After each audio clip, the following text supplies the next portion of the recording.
Visitor Center entrance unlocked.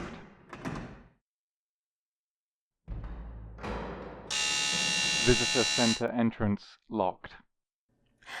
Hi, sweetie. Come here. Come sit down, my love. Well, of course I'm excited. I'm ecstatic. 3 months have never passed by so slow. I'm so glad you're finally here to visit again. I couldn't stop shaking for the last 48 hours in anticipation of you, my darling, my everything, oh, sorry. Calm down, Winnie. You're almost there. Whew, I apologize. I'm just so overjoyed. What about you, though? How are... Oh, sweetie, you look so down. What's wrong? Dr. Craven said you couldn't visit anymore, and that this would be our last visit. Well, dear, I already knew that. Of course she wasn't going to let us see each other anymore, especially after that cute confession of yours last time. But don't worry about it. I'm not sad. Really, I'm not sad. I'm glad our visits are ending now. Oh, darling, you misunderstand me. What I mean is that you'll never have to visit me ever again, because from now on, we will never be separating ever again. Yes, that's right. We are leaving together today. My, Ada, you look nervous. You thought that we'd wait a little longer, didn't you? Well, regardless, we're leaving today. I can't stand to be in here for another second. My only question before we start is, did you bring some gasoline by chance? What? Keep my voice down. Honestly, dear, it's not really necessary. I know Dr. Craven is spying on us, but her mind is closed off to what's about to happen. She's the kind of person that, quote, seeing they not see and hearing they not hear. And regardless, there is nothing she can do to stop it. Plans are already set in motion. You hear that, Doctor? You can't stop me. Ha ha ha. Oh, hush, dear. She just thinks I'm crazy. She's observing us now, behind the safety of her monitor, sipping her frappuccino, wondering what my wild imagination indicates about my inner psyche. I almost pity her ignorance. Oh, calm down. Remember, you were the one to start all of this. You inspired me.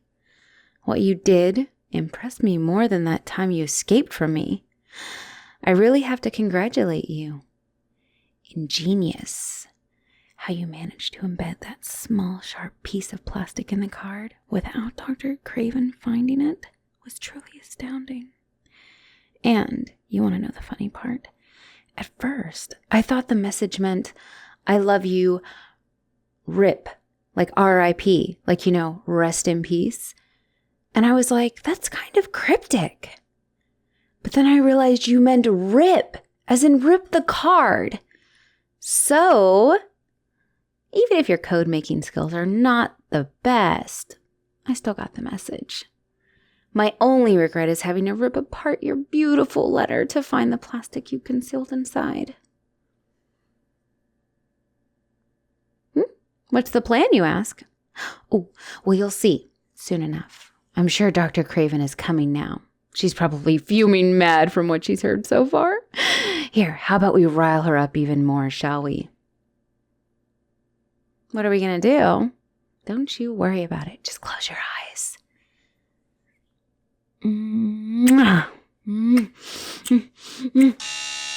Visitor Center entrance unlocked. Ah, right on cue, Dr. Craven.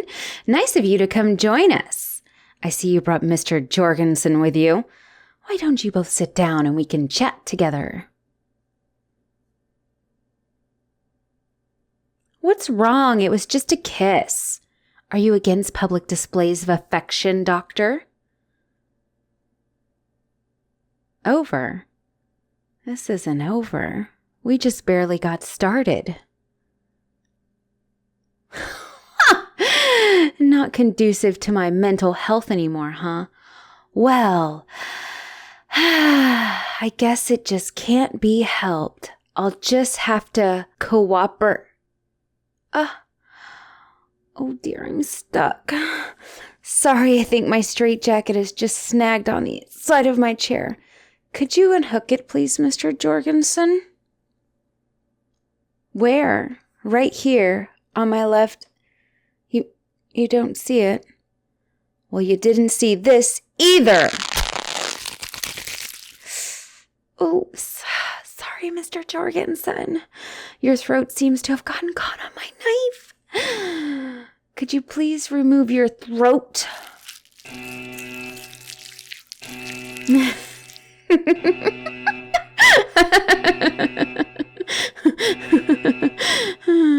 Oh, what's the matter, my love? You look pale.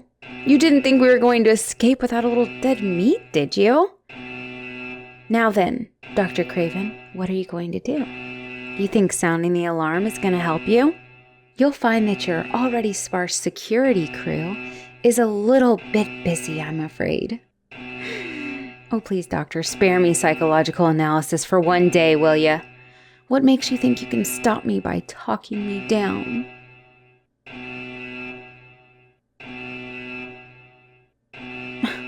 Well, if you didn't expect your words to have an effect on me, what will? You gonna try to... Wait, what? The hell? My love, what did you just do? Oh, wait, it was a tranquilizer dart. Dr. Craven, you tranquilized him.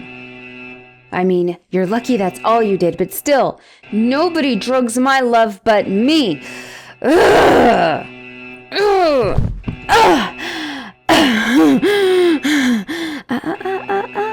Don't try to move, doctor, or my knife just might accidentally plunge into your neck, just like Mr. Jorgensen's.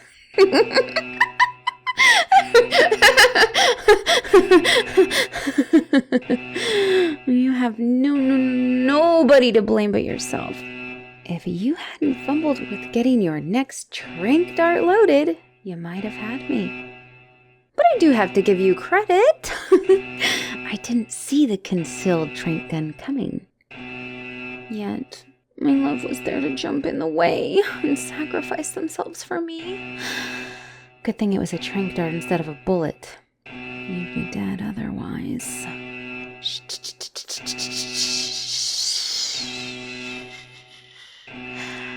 No words, doctor. No words. Just listen. Although I'm really tempted to kill you, I'm not going to. And the only two reasons I have for sparing you are these.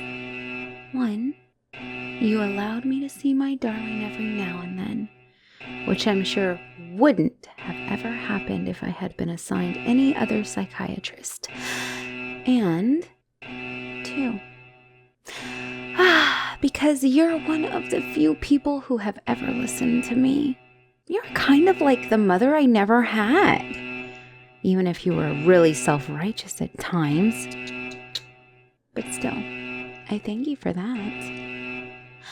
But remember, just because I'm letting you live doesn't mean you're off the hook. When the police come asking questions, all you're gonna say is that the inmates broke out, you narrowly avoided getting butchered, and you hid for fear of your life. So just remember the saying, snitches get stitches. Okay? In your case, though, if you were to squill any details to the police, it would be snitches get thrown into snake-filled ditches. And don't think for a second that I can't make good on that promise. Oh, I just saw your pupils dilate with fear. Did your psychology training just confirm to you that I wasn't lying? Or maybe you're stunned that I know about your fear of snakes. What's the technical term again? Ophidiophobia? Was it? Am I right? Oh, don't cry. Just do as I say and nothing bad will happen, okay, Mom? Here, allow me to put you at ease with a little drink dart. There we go. I might regret that later, letting her live. Oh well, best be going. Oh yeah, my love, geez, you got tranked too. Ugh, it's kind of your fault for trying to protect me, you silly idiot. And you're falling fast asleep now. Oh, I always loved watching you sleep and seeing your sleeping face. Even if this does make things a little bit more complicated now. No matter. I now have access to both Dr. Craven's and Mr. Jorgensen's key cards. With these, I'll have enough security clearance to make things a little more interesting around here. Now, let's just see what happens when we open every single cell door in the entire block.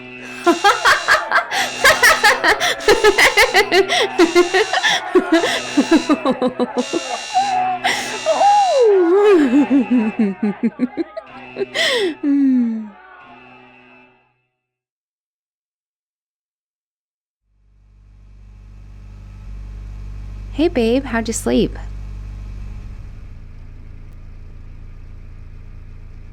Where are you? In the car. Well, I should say a car, because I decided we shouldn't use yours, and rather stole someone's. Oh, don't worry. We're miles away from the asylum now. You've just been sleeping for hours while I've been driving. You tired cutie. What happened? Well, after your heroic little stunt, I had to drag you out of the asylum while I let the other inmates cause chaos for the security.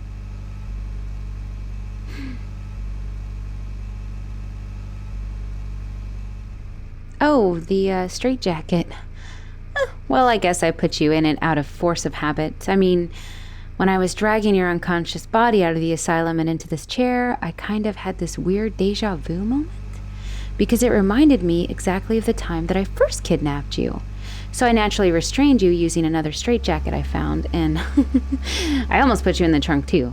But then I snapped out of it and put you up in front with me. And plus, didn't I say you'd look better in a straitjacket? Because you look pretty hot in it. Calm down, I'll take it off later. Maybe. I'm kind of driving right now.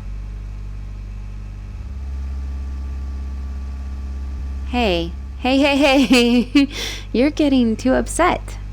Yes, I already know. You're not going to be able to see your family anymore. We're fugitives. We're wanted by the police. You're in collusion with me. Hello, we are co-aiding and abetting one another. You didn't think this through much, did you? Well, on the other hand, I did think it through. I have been thinking this through very meticulously for the last 3 months. I hardly slept at all. Well, yeah. We wouldn't have made it out of there with just that makeshift knife. For weeks, me and the other inmates have been manipulating the guards. Some we managed to get them fired for misconduct. Others we coerced into quitting.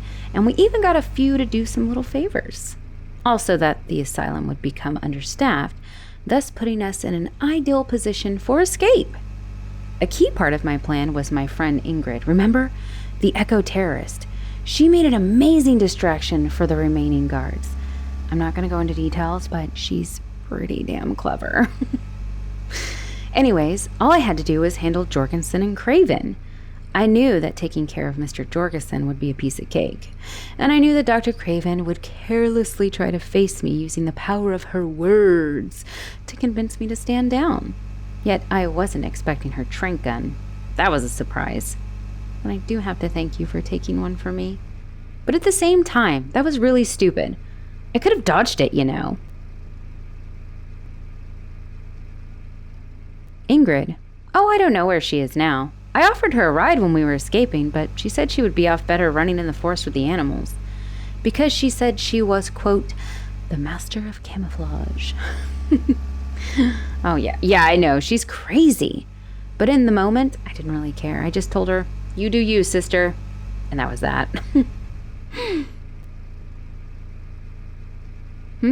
What now? Oh gosh, you're full of questions, just like when I first kidnapped you. Can I just explain everything later, please? Oh, okay, fine. I'll answer you this time, but no more questions after, okay? We're going to take the interstate back into the city, switch cars again, and then we're going to do a little debt collecting. Yes, debt collecting. There are plenty of people who owe me favors. They probably think they're safe since I was locked up, but they're about to get a rude awakening. There you go again with the ever so convenient morals and virtues. You think we could have escaped with clean hands without getting yourself a little bit dirty? What kind of fantasy world are you living in? Maybe you should have been the one locked away in the loony bin. Don't try to blame me. I'm the one trying to save our skins. I have to drive and find a place where we can stay the night, abandon the car, because we're almost out of gas, and get us basically out of the country. So can you please just shut up for a bit so I can think?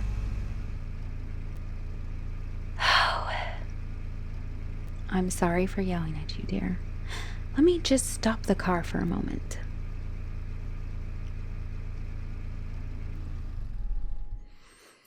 Look, I didn't mean to.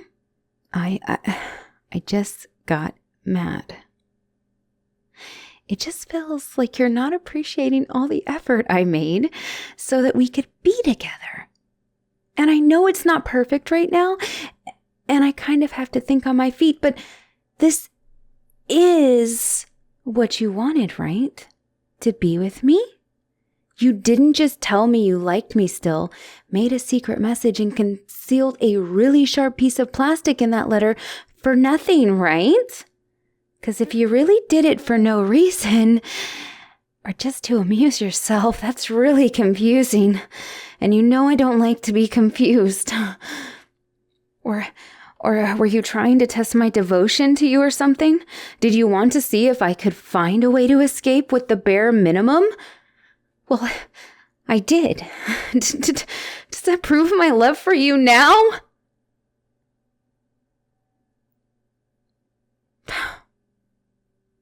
Huh?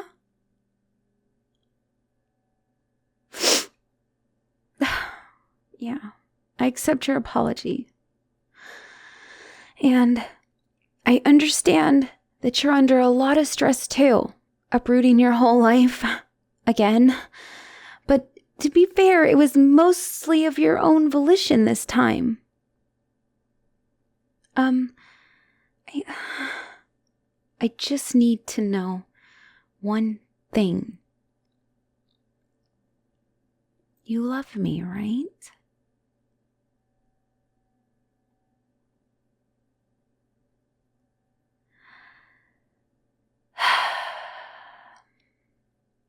I guess that's fair, and I guess that's okay for now.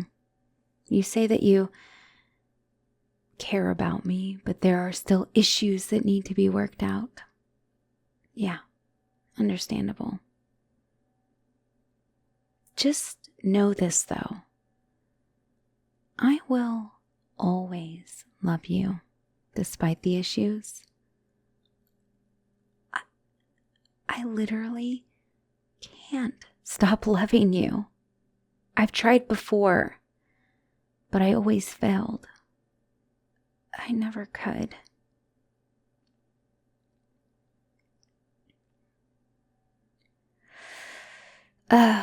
Yeah, I guess we'll get going then.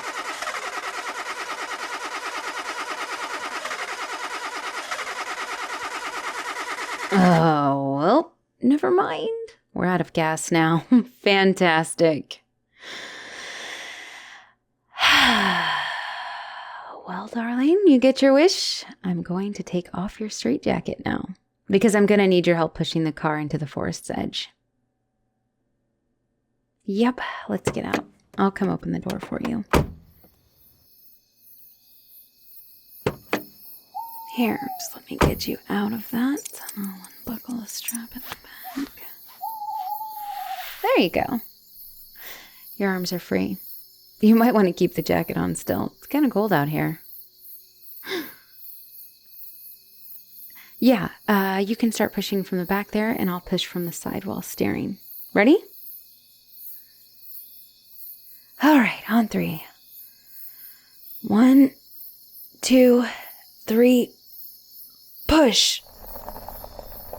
Ugh.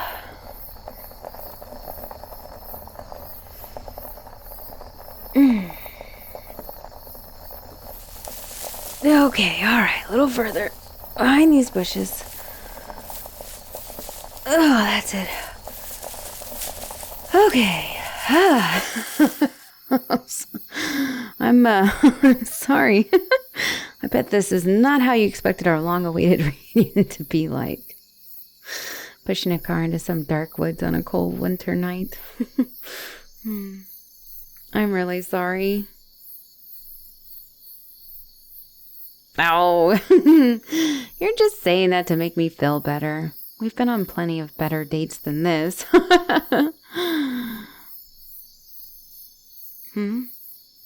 What do you want to tell me? Yes, of course. What do you feel about what?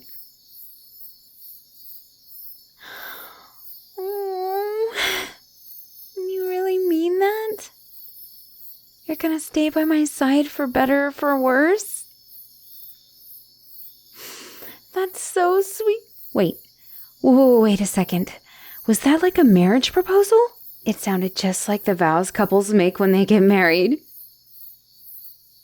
No, you don't get to take it back. That was a marriage proposal. My answer is yes, I do. I'm marrying you. As soon as we can kidnap a priest, we're getting married. No arguing. Okay, I'll stop teasing you.